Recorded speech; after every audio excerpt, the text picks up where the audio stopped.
여러분, 혹시 길을 가다 목이 타들어 갈 듯 갈증이 나는데 누군가 건네는 향기로운 술 한 잔을 거절하실 수 있겠습니까?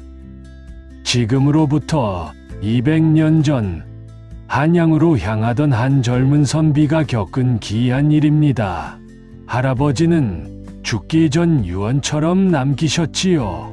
산속에서 낯선 여인이 주는 술은 절대로 입에 대지 마라. 그저 노인의 망령 섞인 소리인 줄 알았던 그 말이 선비의 목숨을 구하게 될 줄은 꿈에도 몰랐을 겁니다. 자, 그 서늘한 주막의 문을 함께 열어보시지요. 조선 영조 시절 경상도 안동 땅에서 이름난 수재였던 이문수라는 선비가 있었습니다. 그는 가난한 살림에도 불구하고 밤낮을 가리지 않고 등잔불 밑에서 글을 읽었습니다. 낡은 도포 자락은 기운 곳이 수두룩했고 끼니조차 잊기 어려운 형편이었지만 그의 눈빛만은 총명하기 그지없었지요. 이번 과거는 그의 가문을 일으킬 마지막 희망이었습니다. 홀어머니의 간절한 기도를 뒤로하고 그는 보침 하나를 짊어진 채 한양길에 올랐습니다. 하지만 운명의 장난이었을까요? 엄준하기로 소문난 문경세제를 넘던 중 갑자기 하늘이 뒤집히듯 폭우가 쏟아지기 시작했습니다. 이 일을 어쩐다. 앞이 한치도 보이질 않는구나. 문수는 비바람을 피할 곳을 찾아 산길을 헤맸습니다. 안개는 점점 짙어져 발밑에 낭떠러지조차 분간할 수 없었고 비에 젖은 도포는 천근만근 무거워져 그의 어깨를 짓눌렀습니다. 집시는 이미 진흙탕에 빠져 너덜너덜해졌고 살갗을 파고드는 한기에 온몸이 떨려왔습니다. 그때였습니다. 칠흑 같은 어둠 속에서 저 멀리 일렁이는 붉은 등불 하나가 문수의 눈에 들어왔습니다. 저곳에 사람이 살고 있단 말인가? 문수는 마지막 힘을 다해 등불이 있는 곳으로 발걸음을 옮겼습니다. 가까이 다가가 보니 사람의 발길이 도저히 닿지 않을 법한 깊은 골짜기 끝에 번듯한 주막 한 채가 서 있는 게 아니겠습니까?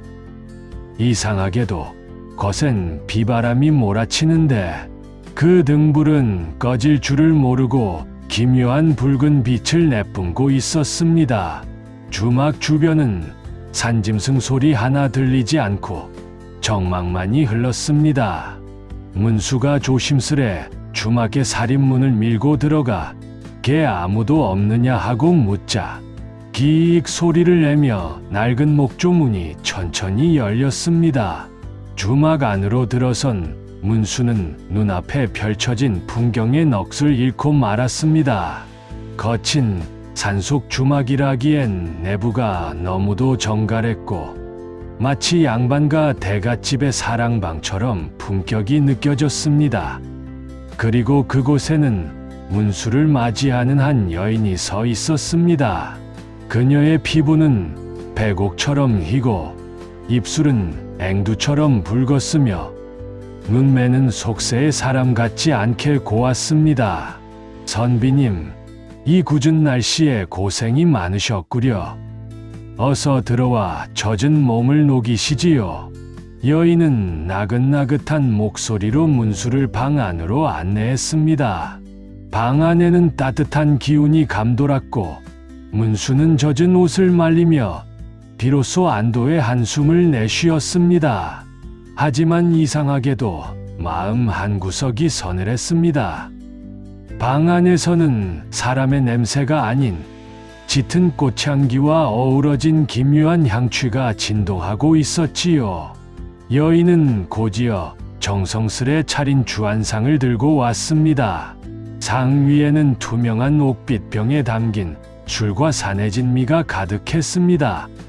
먼 길 오시느라 목이 많이 타셨을 터인데 제가 직접 빚은 이 술 한 잔으로 시름을 잊으시지요. 여인이 고운 손으로 술을 따르자 방 안의 향기는 더욱 진해져 문수의 정신을 아득하게 만들었습니다. 문수는 타들어가는 목마름에 자신도 모르게 마른 침을 꿀꺽 삼키며 술잔으로 손을 뻗었습니다. 그 순간 벼락이라도 맞은 듯 내리를 스치는 서늘한 목소리가 있었습니다. 수년 전 임종을 맞이하던 할아버지가 그의 손을 꼭 잡고 남긴 마지막 경고였습니다. 문수야, 내 말을 뼈에 새기거라. 내가 만약 산중에서 길을 잃고 낯선 여인을 만나거든 그가 주는 술은 갈증이 골수에 사무쳐도 절대로 마시지 마라. 그것은 곡차가 아니라 원한이 맺힌 피눈물이니라. 문수의 손이 허공에서 멈칫했습니다. 눈앞의 여인은 생긋 웃으며 다시 한번 술잔을 권했지만 문수의 눈에는 이제 그녀의 그림자가 이상하게 일렁이는 것처럼 보이기 시작했습니다.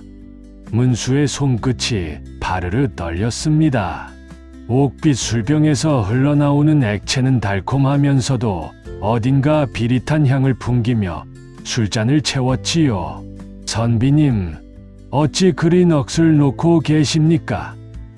이 술은 소첩이 이 깊은 산중에서 오직 귀한 손님만을 위해 100일 동안 정성을 다해 빚은 100일 주바일조이옵니다. 한 모금만 마셔도 천리 길의 피로가 씻은 듯 사라지고 장원급제의 기운이 몸 안에 샘솟을 것이옵니다. 여인의 목소리는 꿀처럼 달콤했고 그 눈빛은 거부할 수 없는 마역이 깃든 듯 문수의 의지를 야금야금 갉아먹고 있었습니다. 문수는 마른 침을 꿀꺽 삼켰습니다. 며칠간 산길을 헤매느라 목구멍은 거북이 등껍질처럼 갈라져 있었고 술잔에서 풍기는 향기는 그의 이성을 마비시킬 만큼 강렬했습니다. 딱 한 잔이면 어떠랴. 이리 고운 여인이 정성을 다해 권하는데 거절하는 것 또한 선비의 도리가 아니지 않은가. 문수의 손이 자신도 모르게 술잔을 향해 서서히 뻗어나갔습니다. 술잔의 차가운 감촉이 손가락 끝에 닿으려던 그 찰나 갑자기 방 안을 휘감던 촛불이 맥없이 흔들리며 꺼질 듯 말 듯 가늘어졌습니다. 그 순간 문수의 귓가에 벼락 같은 고함이 들려왔습니다. 문수야, 정신 차려라. 그 잔을 들면 너는 영영 이 산을 내려가지 못할 것이다. 그것은 분명 수년 전 돌아가신 조부의 목소리였습니다. 문수는 정신이 번쩍 들었습니다.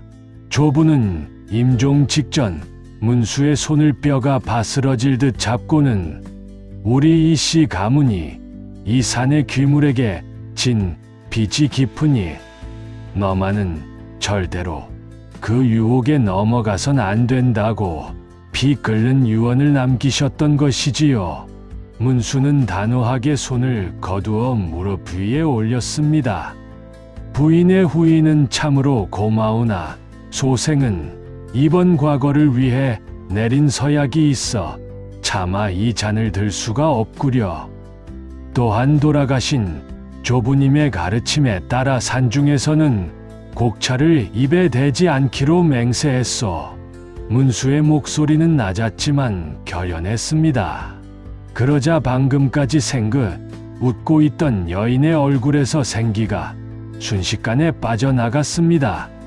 그녀의 눈매가 가늘게 찢어지더니 입술은 검푸른 빛으로 변하기 시작했습니다. 서약이라. 그 고지식한 기계가 제 명을 재촉한다는 것을 어찌 모르십니까? 여인의 목소리는 이제 나긋나긋한 여인의 것이 아니라 마치 긁힌 쇳소리처럼 등골을 서늘하게 만들었습니다. 여인은 술상을 거칠게 밀어내고는 말없이 방을 나갔습니다. 문수는 그 뒷모습에서 사람의 걸음걸이가 아닌 짐승이 소리 없이 기어가는 듯한 기괴한 움직임을 목격하고는 온몸에 소름이 돋았습니다. 여인이 나간 뒤 주막 안은 죽은 듯한 정적에 휩싸였습니다. 하지만 문수는 본능적으로 느꼈습니다. 지금 이곳을 나가지 못하면 영원히 나갈 수 없을 것이라는 공포가 그를 엄습했습니다. 그는 보찜을 고쳐 메고 조심스럽게 방문을 열었습니다. 밖은 이미 폭우가 그쳤으나 산 전체를 감싼 안개는 더욱 짙어져 주막을 통째로 삼킨 듯했습니다. 복도를 따라 한 걸음씩 내디딜 때마다 나무 바닥이 끼익 끼익 하며 비명을 질렀습니다. 문수는 주막 뒤편 부엌 쪽에서 들려오는 기묘한 소리에 이끌렸습니다. 사가, 무언가 날카로운 칼로 질긴 가죽을 저미는 듯한 소리였습니다. 문수는 숨을 죽이고 부엌 문틈 사이로 눈을 가져다 댔습니다. 그리고 그곳에서 그가 본 것은 인간의 언어로 설명할 수 없는 지옥의 풍경이었습니다. 아까의 고운 여인은 온데간데 없고 허리가 굽은 노파가 산발을 한 채 솥앞에 앉아 있었습니다. 그런데 그 노파의 치마 밑으로 털이 숭숭 난 거대한 꼬리 9개가 꿈틀거리고 있는 게 아니겠습니까? 이번 놈은 제법 독하구나. 그 영감탱이 손주 아니랄까봐 술 한 모금을 안 마시다니. 하지만 배고픔은 어쩌지 못하겠지. 인간의 육신 중 가장 맛 좋은 것은 장원급제를 꿈꾸는 선비의 간이라지 않았더냐. 노파는 중얼거리며 솥 안에 무언가를 던져 넣었습니다. 솥 안에서는 시뻘건 핏물이 끓어 넘치고 있었고 그 주변에는 주인을 잃은 수십 켤레의 집신과 갓들이 무덤처럼 쌓여 있었습니다. 문수는 심장이 멎는 것 같았습니다.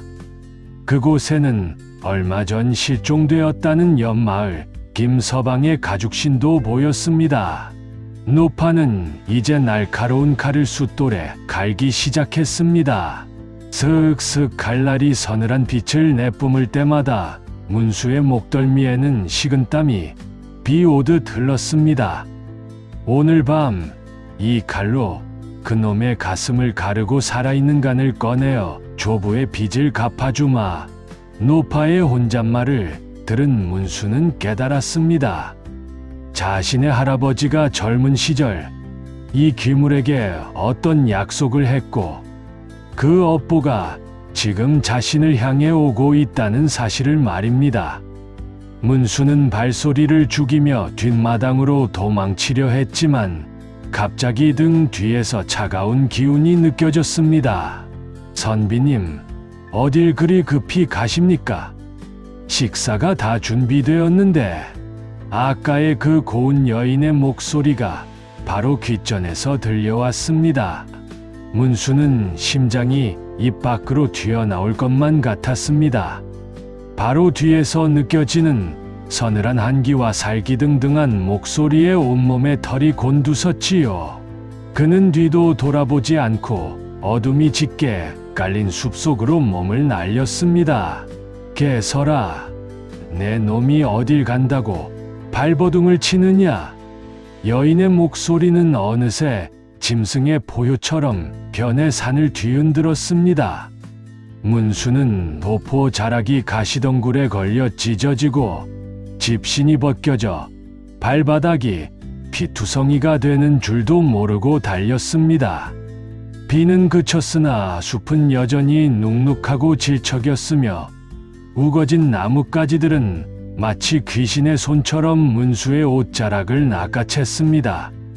뒤를 돌아볼 엄두도 나지 않았습니다. 등 뒤에서는 스슥 하며 낙엽을 헤치는 거친 발소리가 점점 가까워지고 있었기 때문입니다. 가끔씩 들려오는 날카로운 여우의 울음소리는 문수의 정신을 아득하게 만들었습니다. 어머니, 소자가 이대로 산짐승의 밥이 되는 것입니까? 한양 땅은 밟아보지도 못하고 이 깊은 골짜기에서 명을 다하는 것입니까? 문수는 속으로 울부짖으며 달리고 또 달렸습니다. 그때 안개 너머로 희미하게 반짝이는 금색 빛이 보였습니다. 그것은 거대한 바위 절벽 아래 자리 잡은 작은 산신각 산성거의 등불이었습니다. 문수는 마지막 남은 힘을 쥐어짜 그곳을 향해 몸을 던졌습니다. 산신각의 낡은 문을 열고 안으로 굴러 들어가자마자 그는 빗장을 걸어 잠갔습니다. 그 순간 쾅 하는 소리와 함께 문이 부서질 듯 흔들렸습니다. 이놈, 당장 문을 열지 못할까? 내 할아비가 지은 죄를 내 놈의 간으로 갚아야 하거늘 어디로 숨느냐? 문 밖에서는 구미호의 분노 섞인 외침과 함께 날카로운 발톱이 나무 문을 긁어대는 소리가 들려왔습니다. 드르륵, 드르륵, 소름 끼치는 소리가 좁은 산신각 안에 가득 찼고 문수는 차가운 바닥에 엎드려 간절히 기도를 올리기 시작했습니다. 천지신명이시여, 부디 가련한 이 목숨을 굽어 살펴 주시옵소서. 산신각 안은 기이할 정도로 고요했습니다. 밖에서는 여우의 울부짖음과 문을 부술 듯한 타격음이 계속되고 있었지만 안쪽의 공기는 호수처럼 잔잔했지요. 문수가 고개를 들어 정면을 바라보니 벽에 걸린 호랑이 벽화 앞에 웬 노인이 가부좌를 들고 앉아 있었습니다. 노인은 눈을 감은 채 은은한 향을 피우고 있었는데 그의 수염은 눈처럼 희고 풍채는 태산처럼 당당했습니다. 오늘아, 고생이 많았구나. 이씨 가문의 마지막 자손아. 노인의 목소리는 천둥처럼 웅장하면서도 자애로웠습니다. 문수는 노인 앞에 엎드려 목 놓아 울었습니다. 친형님이시여, 소생을 살려주십시오. 저 밖의 귀물이 제 목숨뿐만 아니라 가문의 대를 끊으려 하나이다. 그러자 노인은 천천히 눈을 떴습니다. 그의 눈동자는 황금빛으로 빛나고 있었지요. 그 여우가 너를 쫓는 것은 이유가 없는 것이 아니다. 60년 전 내 할아버지가 이 산에서 길을 잃었을 때 굶주림을 참지 못해 그 여우의 새끼들을 화살로 쏘아 죽여 허기를 채웠느니라. 자식을 잃은 어미의 원한이 60년을 이어져 내려온 것이지. 문수는 망치로 머리를 맞은 듯한 충격에 휩싸였습니다. 평소 인자하기만 했던 할아버지에게 그런 잔혹한 과거가 있었다는 사실이 믿기지 않았습니다. 노인은 품 안에서 작은 옥굿을 하나를 꺼내 문수에게 건넸습니다. 이것은 산의 정기가 서린 지신옥기 생유이다. 저 여우는 원한의 눈이 멀어 마귀가 되었으니 내가 결자해지지해저지해지의 마음으로 이 구슬을 던져 그 원한을 끊어내야 한다. 다만 구슬을 던질 때 단 한 번의 망설임이라도 있다면 내 영혼은 영원히 저 여우의 밥이 될 것이다. 할 수 있겠느냐? 문수는 떨리는 손으로 차가운 옥구슬을 받아 쥐었습니다. 밖에서는 이제 문이 쩍쩍 갈라지는 소리가 들려왔고 구미호의 시뻘건 안광이 문틈 사이로 번뜩이고 있었습니다. 문수는 눈을 감고 마지막 선택을 준비했습니다. 콱쾅! 마침내 견고하던 산신각의 목조 문이 종이장처럼 찢겨나가며 사방으로 튀었습니다. 자욱한 먼지와 함께 문틈으로 스며든 것은 비릿한 피 냄새와 소름 끼치는 한기였습니다. 먼지 구름 속에서 천천히 걸어 나오는 것은 아까의 고운 여인도 허리 굽은 노파도 아니었습니다. 그것은 사람의 몸에 여우의 머리를 하고 등 뒤로는 피로 물든 듯한 9개의 꼬리가 거대한 부채처럼 펼쳐진 괴수였습니다. 구미호의 두 눈은 굶주린 늑대처럼 번뜩였고 날카로운 발톱에서는 검은 도끼가 뚝뚝 떨어지고 있었지요. 이놈, 감히 산신령의 뒤에 숨어 목숨을 부지하려 드느냐. 구미호의 포효의 산신각 전체가 들썩였습니다. 문수는 공포에 질려 뒷걸음질 쳤지만 이내 노인이 건네준 옥구슬을 떠올렸습니다. 그는 구미호의 눈을 똑바로 응시했습니다. 그 눈 속에는 단순한 살이가 아닌 자식을 잃은 어미의 깊고도 처절한 슬픔이 서려 있었습니다. 내 조부의 죄가 이토록 깊었단 말인가. 문수는 가문의 업보를 대신 짊어진 자로서 무거운 책임감을 느꼈습니다. 그는 도망치는 대신 오히려 구미호를 향해 한 걸음 내디뎠습니다. 멈추시오. 내 조부께서 저지른 씻지 못할 죄를 내 어찌 모르겠소. 하지만 피는 피를 부르고 원한은 또 다른 원한을 낳을 뿐이니 이제 그만 이 고통의 굴레를 벗으시오. 문수는 외치며 옥구슬을 높이 들어 올렸습니다. 구미호가 비웃으며 그를 덮치려던 찰나 문수는 온 마음을 담아 옥구슬을 던졌습니다. 구슬은 허공을 가르며 은은한 금빛 궤적을 그렸고 구미호의 가슴 정중앙에 닿았습니다. 순간 산신각 안은 눈을 뜰 수 없을 만큼 강렬한 빛으로 가득 찼습니다. 구미호의 단명하는 비명과 함께 60년간 쌓여온 원한의 안개가 걷히기 시작했습니다. 눈부신 빛이 잦아들고 문수가 눈을 떴을 때 산신각 안에는 오직 정막만이 흐르고 있었습니다. 구미호도 기괴했던 노파도 그리고 자신에게 옥구슬을 건네준 산신령도 온데간데 없었지요. 오직 부서진 문틈 사이로 차오르는 새벽녘의 푸르스름한 기운만이 그를 감싸고 있었습니다. 문수는 떨리는 몸을 일으켜 밖으로 나갔습니다. 밤새 그를 괴롭혔던 폭우와 안개는 거짓말처럼 사라졌고 멀리서 아침을 알리는 산새 소리가 청아하게 울려 퍼졌습니다. 그가 어젯밤 묵으려 했던 주막이 있던 자리를 내려다보았습니다. 하지만 그곳에는 번듯한 집 한 채 없이 그저 오래된 여우굴 하나와 이끼 낀 비석만이 덩그러니 놓여 있었습니다. 비석에는 정체를 알 수 없는 글귀들이 새겨져 있었는데 신기하게도 문수가 그곳에 다가가자 글귀들이 붉은 빛을 내며 사라졌습니다. 그것은 대를 이어 내려오던 가문의 저주가 비로소 풀렸음을 의미하는 것이었습니다. 문수는 그 자리에 엎드려 조상들의 죄를 대신 사죄하며 긴 기도를 올렸습니다. 세월이 흘러 문수는 한양에서 당당히 장원급제를 하였고 훗날 백성들을 사랑하는 정백리가 되었습니다. 사람들은 그가 어떻게 그 험한 산길에서 살아남았는지 물었지만 그는 그저 빙그레 웃으며 대답하곤 했습니다.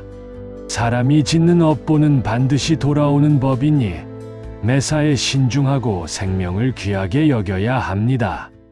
지금도 문경세제 어느 깊은 골짜기에는 비 오는 날이면 붉은 등불이 일렁인다는 전설이 전해집니다.